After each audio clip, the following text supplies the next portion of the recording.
الحمد للہ رب العالمین والصلاة والسلام علی خاتم الانبیاء والمرسلین وعلی آلہ وصحبہ ومن تبعہم بإحسان الی یوم الدین اما بعد۔ ہمارے ساتھ سیرت کی کتاب الرحیق المختوم ہے۔ اس میں ہم لوگ جنگ بدر کے حالات ہم پڑھ رہے ہیں۔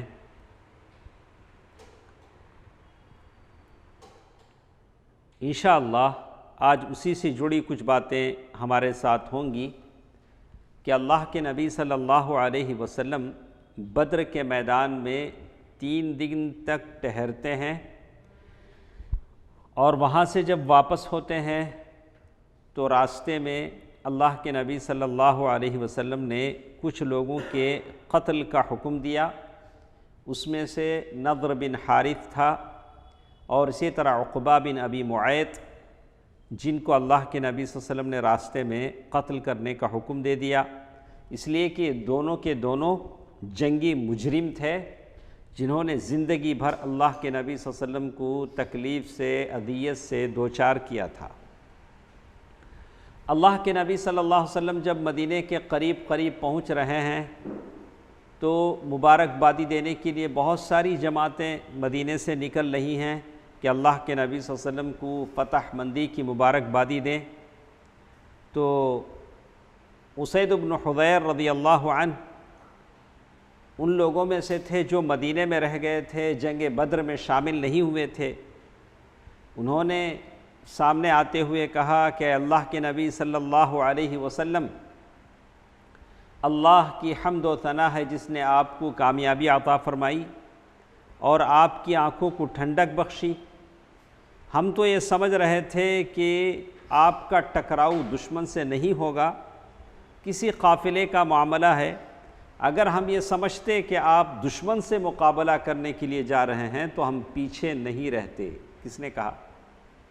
اسید بن حضیر رضی اللہ تعالی عنہ، جن کی ایک مشہور حدیث آتی ہے نہیں۔ اس کے بعد آپ مدینہ منورہ میں اس طرح کامیاب، اور اللہ تعالیٰ نے آپ کی مدد فرمائی تھی، منصور بن کر مدینہ منورہ میں داخل ہوئے، اور سارے دشمنوں پر دھاگ بیٹھ چکی تھی جب اللہ تعالیٰ نے مسلمانوں کو جنگ بدر میں کامیابی عطا فرمائی، اور اس کے اثر سے بہت سارے لوگ مسلمان بھی ہو گئے۔ اور یہی وہ موقع تھا جب عبداللہ بن ابی، جو منافقوں کا سردار ہے، دکھاوے کے لیے وہ بھی مسلمان ہو گیا۔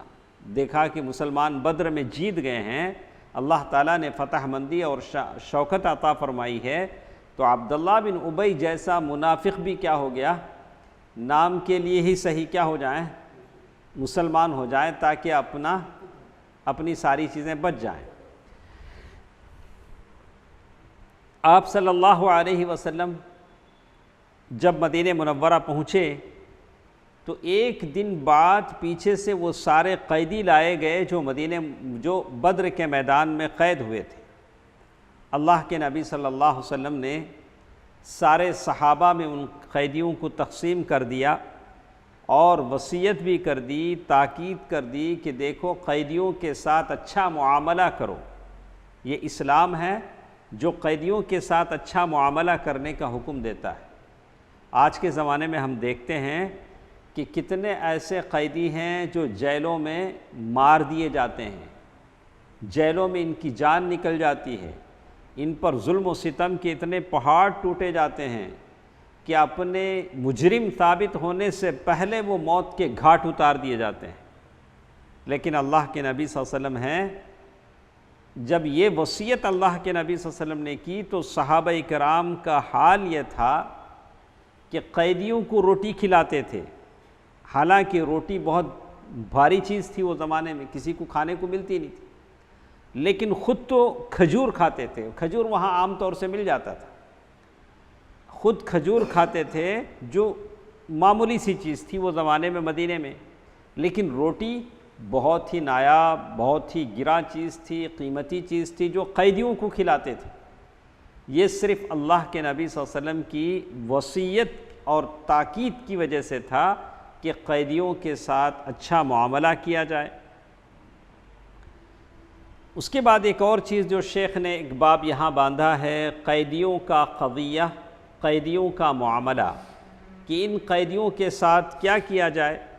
جب سارے قیدی مدینہ پہنچ گئے تو اللہ کے نبی صلی اللہ علیہ وسلم نے قیدیوں کے معاملے میں صحابہ کرام سے مشورہ کیا کہ ان قیدیوں کے ساتھ کیا سلوک کیا جائے۔ سب سے پہلے ابو بکر رضی اللہ تعالی عنہ، انہوں نے کہا کہ اللہ کے نبی، یہ ہمارے سارے چچیرے بھائی ہیں، ہمارے کنبے اور قبیلے کے ہیں، میری رائے ہے کہ آپ ان سے فدیہ لے لیں، کمپنسیشن لے لیں اور ان کو کیا کر دیں، چھوڑ دیں۔ تو یہ رائے ابو بکر رضی اللہ تعالیٰ عنہ کی تھی۔ اس سے فائدہ یہ ہوگا کہ جو کچھ ہم ان سے لیں گے کافروں کے خلاف ہماری قوت کا ذریعہ ہوگا، اور یہ بھی امید ہے کہ اللہ تعالیٰ فیوچر میں، مستقبل میں ان لوگوں کو اسلام کی ہدایت دے دے، ایسا بھی ہو سکتا ہے، اور وہ ہمارے سپورٹر بن جائیں، بازو بن جائیں، ہمارا ساتھ دینے والے بن جائیں۔ ابو بکر رضی اللہ تعالیٰ عنہ کی یہ رائے اپنی جگہ ٹھیک تھی، جو بھی انہوں نے کہا اپنے رائے کے مطابق کہا، اپنی سوچ کے مطابق کہا۔ رسول اللہ صلی اللہ علیہ وسلم نے فرمایا کہ اے ابن خطاب کے بیٹے عمر، تمہاری کیا رائے ہے؟ قیدیوں کے معاملے میں تمہاری کیا رائے ہے، کیا تجویز ہے؟ تو عمر بن خطاب رضی اللہ تعالیٰ عنہ نے کہا کہ اللہ کے نبی صلی اللہ علیہ وسلم، میری وہ رائے نہیں ہے جو ان کی ہے، ان کا جو خیال ہے میرا وہ خیال نہیں ہے، میری رائے یہ ہے کہ آپ ہر ایک کو اس کے قریبی رشتہ دار کے حوالے کر دیں۔ تو عمر رضی اللہ تعالیٰ عنہ نے کہا کہ فلاں میرا رشتہ دار قیدیوں میں ہے، وہ اسے مجھے حوالے کر دے، میں اس کی گردن مار دوں گا۔ عقیل بن ابی طالب، ان کو علی بن ابی طالب کے حوالے کر دیں، وہ ان کی گردن مار دیں گے۔ اور فلاں کو جو حمزہ کا بھائی ہے وہ حمزہ کے حوالے کر دیں رضی اللہ عنہ، وہ ان کی گردن مار دیں گے، یہاں تک کہ اللہ کو معلوم ہو جائے کہ مشرکوں کے لیے ہمارے دلوں میں کوئی نرم گوشہ نہیں ہے۔ اور یہ سارے جو ہیں قیدی مشرکین کے بڑے بڑے صنادید قریش ہیں، سردار ہیں۔ حضرت عمر رضی اللہ تعالی عنہ کا بیان ہے کہ رسول اللہ صلی اللہ علیہ وسلم نے ابو بکر رضی اللہ تعالی عنہ کی رائے کو پسند کر لیا، اور عمر رضی اللہ تعالی عنہ کی رائے خیال ان کو پسند نہیں آیا۔ طے ہوا کہ قیدیوں سے کمپنسیشن فدیہ لے لیا جائے۔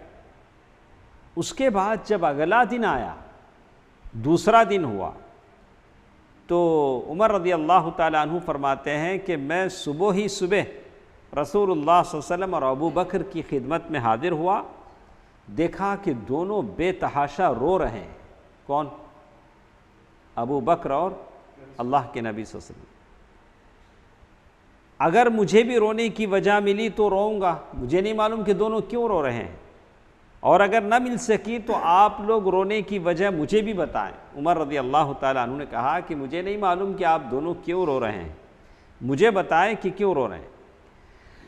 رسول اللہ صلی اللہ علیہ وسلم نے فرمایا، فدیہ قبول کرنے کی وجہ سے تمہارے اصحاب پر جو چیز پیش کی گئی، ہم نے فدیہ قبول کرنے کی جو تجویز رکھی وہ اللہ کو اچھی نہیں لگی، اسی کی وجہ سے رو رہا ہوں۔ اور آپ صلی اللہ علیہ وسلم نے قریب میں ایک درخت تھا، اس درخت کی طرف اشارہ کر کے فرمایا، مجھ پر ان کا عذاب اس درخت سے زیادہ قریب پیش کیا گیا، یعنی اتنا قریب کیا ہو گیا، اللہ کا عذاب آ گیا۔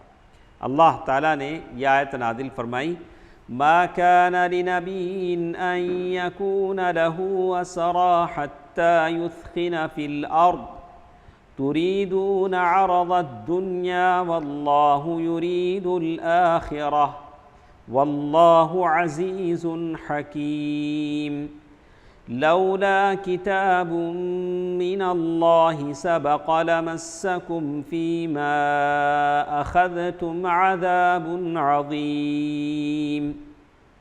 قرآن مجید کی یہ صورت نازل ہوئی جس میں اللہ تعالیٰ نے کہا کہ کسی نبی کے لیے درست نہیں کہ اس کے پاس قیدی ہوں یہاں تک کہ وہ زمین میں ان کا خون بہا دیا جائے۔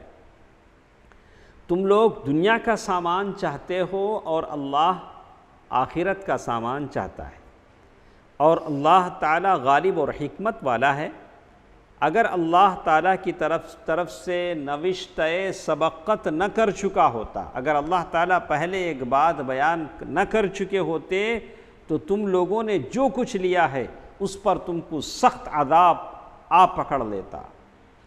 اس سے پہلے اللہ تعالیٰ نے کیا کہا تھا؟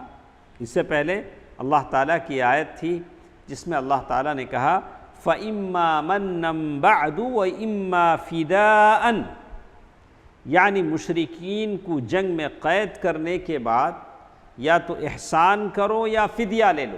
اس آیت میں کیا ہے؟ فدیہ لینے کی بات ہے، اسی لیے اللہ کا عذاب کیا ہو گیا؟ ٹل گیا۔ چونکہ اس نوشتے میں قیدیوں سے فدیہ لینے کی اجازت دی گئی ہے، اس لیے صحابہ کرام کو فدیہ قبول کرنے پر سزا نہیں دی گئی، بلکہ صرف سرزنش کی گئی، ڈانٹا گیا۔ اور یہ بھی اس لیے کہ انہوں نے کفار کو اچھی طرح کچلنے سے پہلے قیدی بنا لیا تھا، اس لیے بھی کہ انہوں نے ایسے مجرمین جنگ سے فدیہ لینا قبول کر لیا تھا جو صرف جنگی قیدی نہ تھے بلکہ جنگ کے ایسے اکابر مجرمین تھے جنہیں اگر نئے قانون کے حساب سے کم از کم ان پر عمر قید کی سزا مل سکتی تھی، ایسے جنگی قیدی تھے۔ بہرکیف چونکہ ابوبکر صدیق رضی اللہ عنہ کی رائے کے مطابق معاملہ طے ہو چکا تھا۔ کیا معاملہ تھا؟ فدیہ لینے کی بات تھی، اس لیے مشرکین سے فدیہ لیا گیا۔ جیسے سامنے قیدی تھا، اس کی جیسے کچھ اقتصادی حالت تھی، معاشی حالت تھی، اس حساب سے کسی سے 4,000، کسی سے 4,000 درہم، کسی سے 3,000 درہم، کسی سے 1,000 درہم ایسے لیا گیا۔ یا کوئی قیدی ایسی بھی تھا جس کے پاس کچھ بھی نہیں تھا، فدیہ دینے کے لیے کچھ نہیں تھا، ان کو پڑھانا لکھانا آتا تھا، تو ان سے کہا گیا کہ مدینے کے انصار اور مہاجرین کے 10 بچوں کو وہ پڑھائے۔ ایک ایک قیدی کیا کرے؟ 10 بچوں کو پڑھائے، اور جب بچے لکھنا پڑھنا سیکھ جائیں تو ان کو کیا کر دیا جائے گا؟ چھوڑ دیا جائے گا۔ رسول اللہ صلی اللہ علیہ وسلم نے کچھ قیدیوں پر احسان کیا، بغیر فدیہ لیے بھی کیا کر دیا؟ ان کو چھوڑ دیا۔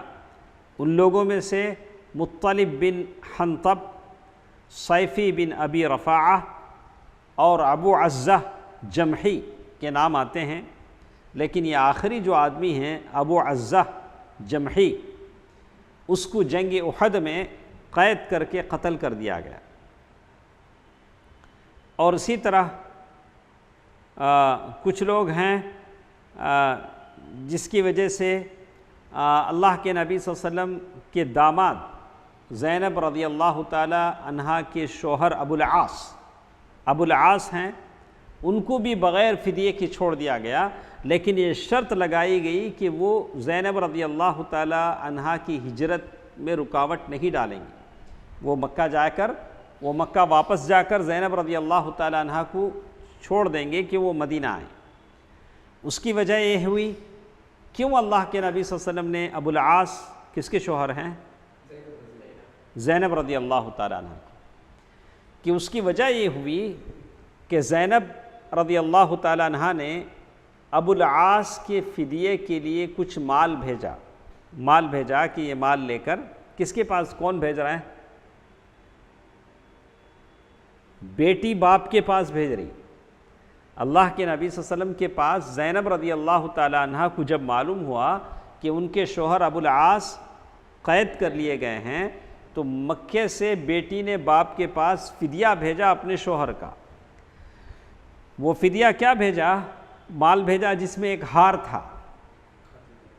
یہ ہار حقیقت میں ام المؤمنین خدیجہ رضی اللہ تعالی عنہ کا تھا، اور وہ ہار ام المؤمنین خدیجہ رضی اللہ تعالی عنہ نے اپنی بیٹی کی شادی زینب کی شادی میں دیا تھا۔ ابو العاص کے پاس رخصت کیا تو یہ ہار انہیں دیا تھا۔ رسول اللہ صلی اللہ علیہ وسلم نے وہ ہار دیکھا تو آپ صلی اللہ علیہ وسلم پر رقت طاری ہو گئی۔ کیا ہو گئی؟ یہ سچی محبت ہے جو میاں بیوی کے درمیان ہوتی۔ ایسا نہیں ہے کہ بیوی کا انتقال ہو گیا خلاص کیا ہو گیا، آدمی بھول گیا، لیکن اللہ کے نبی صلی اللہ علیہ وسلم کی یہ حالت نہیں تھی۔ جب بھی کوئی اچھا پکتا تو کہتے اطعموا صویحبات ختیجہ، یعنی اس کو ختیجہ کی سہیلیوں کے گھر بھیجو تاکہ ان کو کھلایا جائے۔ تو اللہ کے نبی صلی اللہ علیہ وسلم کی یہ سچی محبت تھی۔ اسی طرح ایک موقع پر اپنے خیمے میں تھے، حالہ بنت خویلد آئیں جو ختیجہ رضی اللہ تعالی عنہ کی بہن ہیں، اور خیمے کے اس پار سے اجازت لینا چاہا، آواز دے کر بلایا تو بالکل ہو بہو ام المؤمنین ختیجہ رضی اللہ تعالی عنہ کی آواز تھی۔ بہنوں کی آواز ملتی ہے۔ اللہ کے نبی صلی اللہ علیہ وسلم بالکل تیزی کے ساتھ اٹھ کر آئے، کہیں کہ حالہ کون آئی ہے؟ حالہ آئی ہے، ام المؤمنین ختیجہ کی بہن۔ تو سچی محبت ہے جو باقی رہتی ہے، لیکن جو محبت بیوی کے مال و دولت، بیوی کے پیسے، بیوی کی خوبصورتی کی وجہ سے ہوتی ہے، وہ محبت باقی نہیں رہتی۔ اللہ کے نبی صلی اللہ علیہ وسلم نے جب ام المؤمنین ختیجہ رضی اللہ تعالی عنہ کے ہار کو دیکھا تو آپ پر بڑی رقت طاری ہو گئی، اور آپ نے صحابہ کرام سے اجازت چاہی کہ ابو العاص کو چھوڑ دیں، بغیر ہار لیے کیا کریں؟ چھوڑ دیں۔ صحابہ کرام نے اسے قبول کیا، اور رسول اللہ صلی اللہ علیہ وسلم نے ابو العاص کو اس شرط پر چھوڑ دیا کہ وہ حضرت زینب کی راہ میں رکاوٹ نہ بنے، کہ وہ مکے سے مدینہ آ جائیں۔ رسول اللہ صلی اللہ علیہ وسلم نے حضرت زید بن حارثہ اور ایک انصاری صحابی کو بھیج دیا کہ تم دونوں بطن یاجج میں رہنا، جب زینب رضی اللہ تعالی عنہ پاس سے گزرے تو تم بھی ساتھ ہو لینا۔ یہ دونوں حضرات تشریف لے گئے اور حضرت زینب کو مدینہ واپس لائے، لیکن زینب رضی اللہ تعالی عنہ کی ہجرت کا واقعہ بہت ہی کیا ہے، دلدوز ہے، دل دکھانے والا ہے۔ جب وہ موقع آئے گا تو آپ پڑھیں گے، جیسے کہتے ہیں کہ دشمن نے تیر چلایا جس سے وہ اونٹ سے نیچے گری، ان کا حمل کیا ہو گیا؟ ساقط ہو گیا، جیسے بہت ساری روایتیں آتی ہیں۔ قیدیوں میں ایک اور بھی آدمی تھا، کون؟ سہیل ابن عمر۔ اس کا نام کیا ہے؟ سہیل ابن عمر، جو بڑا بد زبان تھا اور خطیب آور تھا۔ کیا بولیں گے ان سے؟ شعلہ بیاں مقرر، کیا ایسا مقرر جو آگ لگا دے اپنی زبان سے۔ تو اس کا نام تھا سہیل ابن عمر، جو مشرکین کو بھڑکاتا تھا مسلمانوں کے خلاف۔ حضرت عمر رضی اللہ تعالی عنہ نے اللہ کے نبی صلی اللہ علیہ وسلم کو ایک مشورہ دیا، بولا اللہ کے نبی صلی اللہ علیہ وسلم اس کو چھوڑ دیتے ہیں، لیکن ایک کام کرتے ہیں، اس کے سامنے کے 2 دانت نکال دیتے ہیں، اس سے کیا ہوگا؟ وہ بولنا چاہے گا تو اس کی زبان لپٹ جائے گی، کیا نہیں کر سکے گا؟ بول نہیں سکے گا۔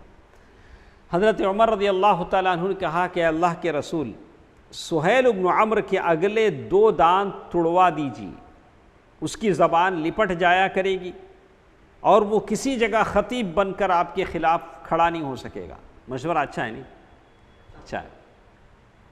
لیکن رسول اللہ صلی اللہ علیہ وسلم نے ان کا یہ مشورہ ریجیکٹ کر دیا، مسترد کر دیا، کیونکہ یہ مثلے کے ضمن میں آتا ہے۔ مثلہ چہرہ بگاڑ دینا، کان کاٹ دینا، ناک کاٹ دینا، اسلام اس کی اجازت نہیں دیتا کہ میت مارنے کے بعد کسی کی گردن کاٹ دی جائے، کسی کا جسم بالکل چھلنی کر دی جائے، اسلام اس کی اجازت نہیں دیتا۔ اللہ کے نبی صلی اللہ علیہ وسلم نے فرمایا کہ نہیں، تو میں ایسا کام نہیں کر سکتا جس پر قیامت کے دن پکڑ کا خطرہ ہو، اللہ تعالیٰ کیا کرے؟ پکڑ لے، ایسا کام میں نہیں کر سکتا۔ تو اسی طرح یہ شخص بھی کیا ہو گیا؟ چھوٹ گیا۔ سعد بن نعمان رضی اللہ عنہ صحابی ہیں، عمرے کے لیے نکلے ہیں، تو وہاں ابو سفیان نے اس کو پکڑ کر قید کر دیا، سعد بن نعمان رضی اللہ تعالیٰ عنہ۔ اس لیے قید کیا کہ ابو سفیان کا بیٹا عمر وہ بھی جنگ بدر کی قیدیوں میں تھا، تو اس نے کہا کہ آپ لوگ میرے بیٹے کو چھوڑو، میں ادھر سعد بن نعمان کو چھوڑتا ہوں۔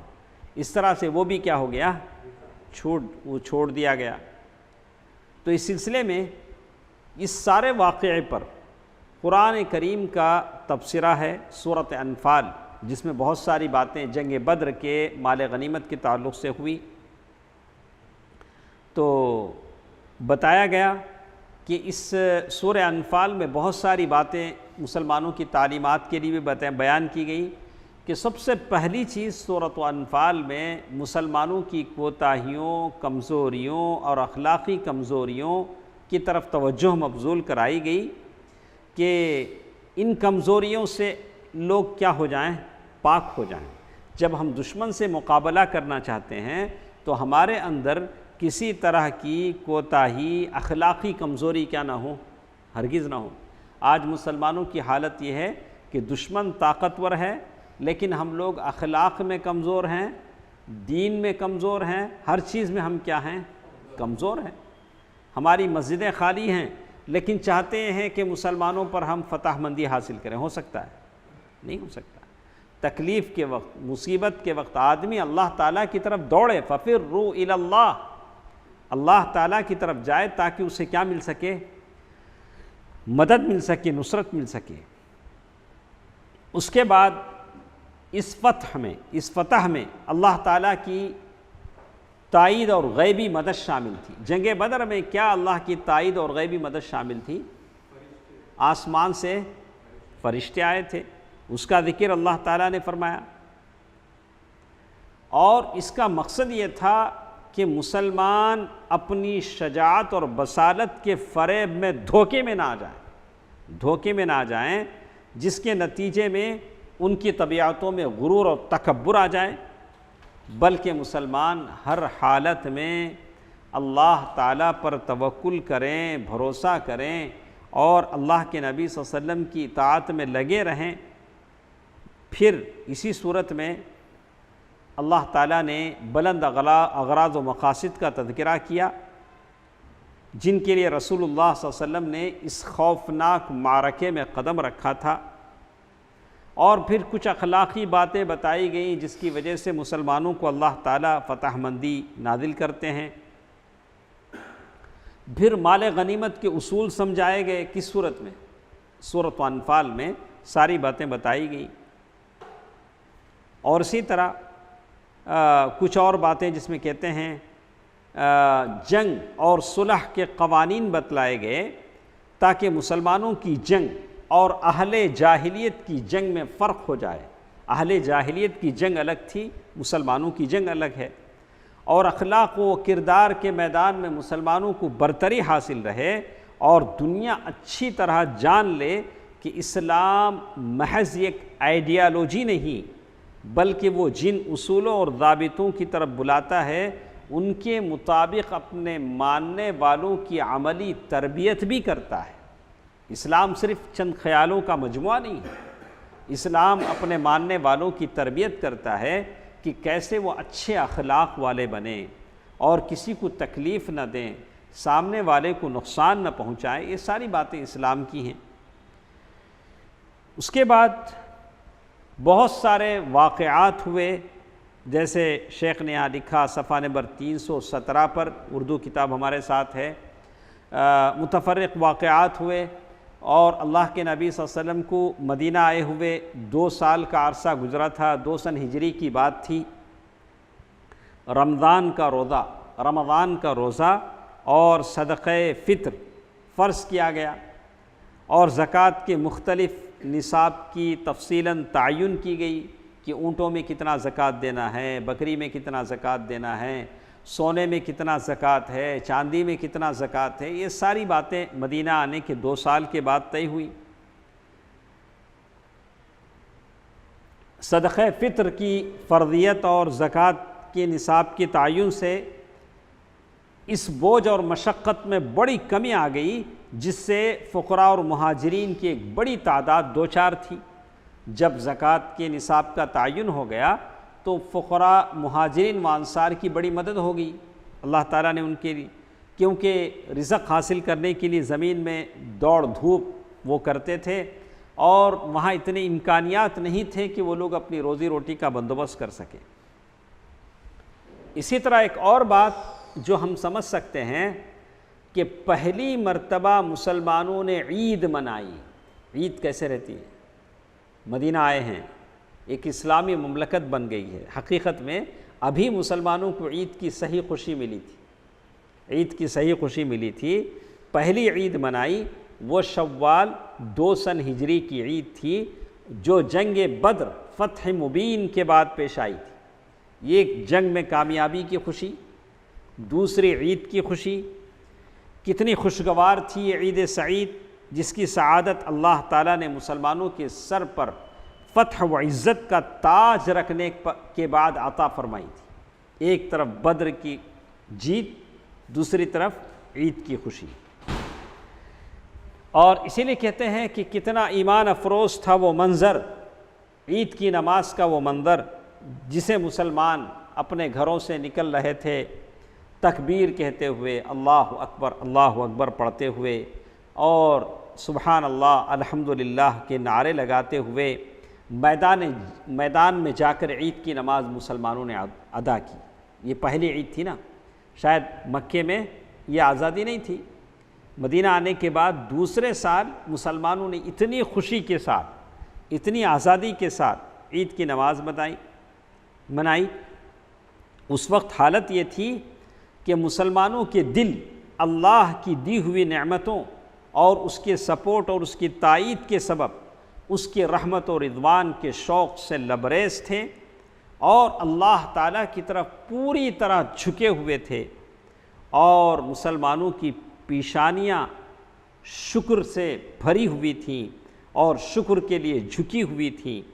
اسی لیے اللہ تعالیٰ نے قرآن مجید کی اس آیت میں اس کا تذکرہ فرمایا، وَاذْكُرُوا إِذْ أَنْتُمْ قَلِيلٌ مُسْتَضْعَفُونَ فِي الْأَرْضِ تَخَافُونَ أَنْ يَتَخَطَّفَكُمُ النَّاسُ فَآوَاكُمْ وَأَيَّدَكُمْ بِنَصْرِهِ وَرَزَقَكُم مِّنَ الطَّيِّبَاتِ لَعَلَّكُمْ تَشْكُرُونَ۔ اور یاد کرو جب تم تھوڑے تھے، مسلمان کتنے تھے؟ تھوڑے تھے، زمین میں کمزور بنا کر رکھے گئے تھے۔ کہاں کی حالت ہے؟ مدینے کی حالت ہے، مکے کی حالت ہے۔ ڈرتے تھے کہ لوگ تمہیں اچک لے جائیں گے مکے میں، پس اللہ تعالیٰ نے تمہیں ٹھکانہ مرحمت فرمایا۔ کہاں؟ مدینے میں، اور اپنی مدد کے ذریعے تمہاری تائید کی، چاہے وہ بدر کے میدان میں ہو چاہے بعد میں، اور تمہیں پاکیزہ چیزوں سے روزی دی تاکہ تم لوگ اس کا شکر ادا کرو۔ یہ ساری نعمتیں جو ملتی ہیں کس لیے ملتی ہیں؟ اللہ تعالیٰ کا کیا کریں؟ شکر ادا کریں۔ اس کے بعد کچھ اور چیزیں ہیں۔ بدر کی جنگ ختم ہوئی تو ایسا نہیں ہوتا تھا کہ ایک فتح کے بعد پھر ٹھنڈے ہو جائیں، خاموش ہو جائیں۔ یہ تو جہد مسلسل تھا، مسلسل کوشش تھی، دوڑ دھوپ تھی۔ تو ہم کو تعجب ہوتا ہے، بالکل بدر سے آنے کے 6 دن بعد، کتنے دن بعد؟ ابھی تو بدر کی تھکان دور نہیں ہوگی، وہاں کے زخم مندمل نہیں ہوئے ہوں گے، وہاں کے زخم نہیں بھرے ہوں گے، بالکل 6 دن بعد اور ایک یہ ہوتا ہے۔ جیسے دیکھیے بدر کا معرکہ، بدر کی جو جنگ ہوئی، مسلمانوں اور مشرکین کا سب سے پہلا مسلح ٹکراؤ اور فیصلہ کن معرکہ تھا، جس میں مسلمانوں کو فتح حاصل ہوئی۔ سارے عرب کے لوگوں نے اس کا مشاہدہ کیا، سارے عرب کے لوگوں نے دیکھا، لیکن اس معرکہ، اس جنگ کے جو نتائج آئے، اس جنگ کا جو نتیجہ ہوا، تو اس میں کچھ لوگ غمگین ہو گئے۔ سب سے پہلے جن کو اس جنگ میں نقصان اٹھانا پڑا، جن لوگوں کے اپنوں کی جانیں گئیں، جن لوگوں کے اپنا مال گیا، اس میں وہ لوگ سب سے زیادہ رنجیدہ ہوئے۔ وہ کون لوگ ہیں؟ کہاں کے لوگ ہیں؟ مکے کے لوگ، یعنی مشرکین۔ یا دوسرے وہ لوگ، ایک تو مشرکین، ان کو اس جنگ کا بہت نقصان، اس لیے کہ براہ راست نقصان سے دو چار کون ہوئے؟ مشرکین۔ دوسرے وہ لوگ جو مسلمانوں کے غلبے اور سر بلندی کو اپنے مذہبی اور اقتصادی وجود کے لیے خطرہ محسوس کرتے تھے۔ مدینے میں یہودی تھے، وہ ڈرتے تھے کہ مسلمانوں کو اگر غلبہ آ گیا تو ان کی تجارت کیا ہو جائے گی؟ کھٹائی میں پڑ جائے گی، لاس آ جائے گا، ان کا کاروبار چل جائے گا۔ یہود تو ان کو بھی کیا تھا؟ غم و غصہ تھا، رنج و الم سے وہ جل بھن رہے تھے۔ کون؟ یہود۔ پہلے کون؟ مشرکین۔ دوسرے کون؟ یہود، اس لیے کہ ان کو بھی نقصان ہوگا۔ جیسا کہ اللہ تعالیٰ نے قرآن مجید کی اس آیت میں کہا، لَتَجِدَنَّ أَشَدَّ النَّاسِ عَدَاوَةً لِلَّذِينَ آمَنُوا الْيَهُودَ وَالَّذِينَ أَشْرَكُوا۔ مشرک جو براہ راست جو جنگ کا نقصان اٹھائے، اور دوسرے یہود جو نہیں چاہتے تھے کہ مسلمانوں میں اسلام کی ایک حکومت آئے اور مسلمانوں کو سربلندی حاصل ہو، مسلمانوں کو طاقت حاصل ہو، اور دین کی سرداری اور پیشوائی ان کے ہاتھوں میں آئے۔ ایک دو طرح کے لوگ۔ ایک تیسرے وہ لوگ بھی تھے مدینے میں، کچھ لوگ دونوں کے سپورٹرز تھے۔ کس دونوں کے؟ مشرکین کے بھی، یہودیوں کی بھی، جو مدینے کے جو منافق تھے، مسلمانوں کی دشمنی میں دونوں کا ساتھ دیتے تھے، مشرکین کا ساتھ بھی دیتے تھے، اور یہودیوں۔ یہ کون تھے؟ مدینے کے منافق، عبداللہ بن ابی۔ اب انہوں نے دیکھا کہ اپنا وقار برقرار رکھنے کے لیے اب کوئی راستہ نہیں ہے، تو دکھانے کے لیے وہ بھی اسلام میں کیا ہو گئے؟ داخل ہو گئے۔ چلو دکھانے کے لیے ہی صحیح کیا ہے، اسلام میں آ جاتے ہیں۔ یہ عبداللہ بن ابی اور ان کے دوستوں کا گروپ تھا، یہ بھی مسلمانوں کے خلاف یہود اور مشرکین سے کم غم و غصہ نہیں رکھتا تھا۔ اس طرح کتنے ہوئے؟ تین گروپ ہوئے، ایک مشرکین، دوسرے یہود، تیسرے منافقین جو ان دونوں کا ہیلپ کرتے تھے، سپورٹ کرتے تھے۔ ایک چوتھا گروپ بھی ہے ایک چوتھا گروپ بھی تھا، یعنی یہ وہ لوگ تھے جو بدو تھے، وہاں کھیڑے پاڑے کے لوگ تھے، گاؤں والے لوگ، گنوار، بدو۔ یہ بدو کیا کرتے تھے؟ لوٹ مار کرتے تھے، لوٹ مار کر کے اپنی زندگی چلاتے تھے۔ کبھی کسی گاؤں میں گئے، کبھی کسی کا راستہ لوٹ لیے۔ اب بدوؤں کو کیا دشمنی؟ بدوؤں کو دشمنی یہ ہے کہ اگر مدینے میں ایک مضبوط حکومت آ گئی تو ان کے ڈاکہ ڈالنے کا وہ رواج کیا ہو جائے گا؟ ختم ہو جائے گا۔ ان کی جو رابری ہے، لوٹ مار، رہزنی، ساری کیا ہو جائے گی؟ ختم ہو جائے گی۔ وہاں کی حکومت حفاظت کرے گی لوگوں کی، جس کے گھر میں چاہے گھس کر وہ لوگ ڈاکہ نہیں ڈال سکیں گے، کہیں چوری نہیں کر سکیں گے، اس لیے کہ مدینے میں کیا ہو جائے گی؟ ایک مضبوط حکومت بن جائے گی۔ تو اس طرح سے ان کا کام خراب ہو رہا تھا۔ کس کا؟ بدوؤں کا۔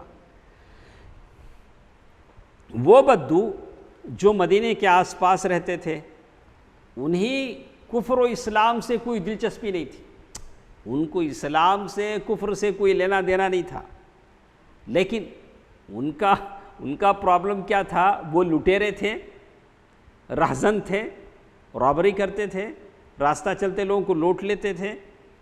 اسی لیے بدر میں مسلمانوں کی کامیابی دیکھ کر ان کو پریشانی ہوئی۔ انہیں خطرہ تھا کہ مدینے میں ایک طاقت اور حکومت قائم ہو گئی تو ان کی لوٹ کھسوٹ بند ہو جائے گی، وہ جو لوٹ مار کرتے ہیں وہ کیا ہو جائے گی؟ بند ہو جائے گی۔ اس لیے ان کے دلوں میں مسلمانوں کے خلاف بغض، کینہ جاگ اٹھا، اور یہ بھی مسلم دشمن ہو گئے۔ کتنے ہو گئے اب؟ 4۔ اس طرح مسلمان چاروں طرف سے خطرے میں گھر گئے۔ لیکن اب مسلمان کس طرح ان لوگوں سے برتاؤ کریں، بیہیویئر کریں، ڈیل کریں، چاروں کو الگ الگ طریقے سے کرنا تھا۔ ایک ہی لاٹھی سے ان کو ہانکا نہیں جائے گا، لاٹھیاں الگ الگ ہوں گی۔ ہاں تو کہتے ہیں ہر فریق، تو اہل مدینہ نے اسلام کا اظہار کر کے در پردہ سازشوں، اب جو مدینے میں جو منافق تھے ان کی پالیسی کیا تھی؟ نام کے واسطے مسلمان ہو جاؤ، اندر سے کیا کرو؟ فتنہ فساد پھیلاؤ۔ ہاں وَإِذَا قِيلَ لَهُمْ آمِنُوا، ہاں وہ لوگ کیا بولتے تھے؟ ہاں یہ نہیں بیوقوفوں کی طرح ہم ایمان لائیں۔